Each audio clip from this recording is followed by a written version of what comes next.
Taste the Daily.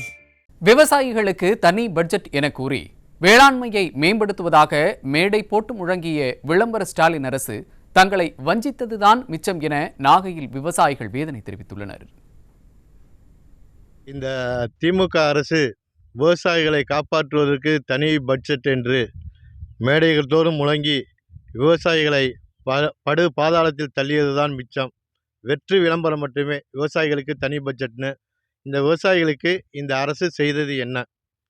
பயிர் காப்பீடு கொடுத்துருக்கா? இந்த 4 ஆண்டில் நிவாரணம் எவ்வளோ கொடுத்துருக்கு? இது வரைக்கும் பயிர் காப்பீடு அறவே இந்த ஏரியாவெலாம் கொடுக்கல. இந்த வருஷம் கூட இந்த பயிர் காப்பீடு கொடுத்துட்டதா சொல்கிறாங்க.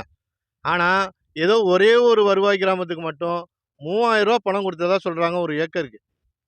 அதே மாதிரி நிவாரணத்துக்கு பேஞ்சல் புயல் அடித்ததுக்கு நிவாரணம் கொடுக்குறேன், வடகிழக்கு பருவமழைக்கு நிவாரணம் கொடுக்குறேன் அப்படின்னு வெற்றி விளம்பரங்களை மட்டுமே செஞ்சு விவசாயிகளுக்கு எதுவுமே செய்யலை.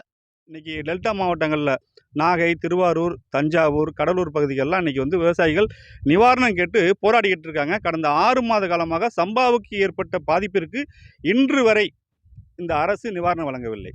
கூட்டுறவு சங்கங்களிலே சிபில் ஸ்கோர் அடிப்படையில் தான் கடன் வழங்க வேண்டும் என்று தமிழக அரசு உத்தரவு பிறப்பித்திருக்கிறது.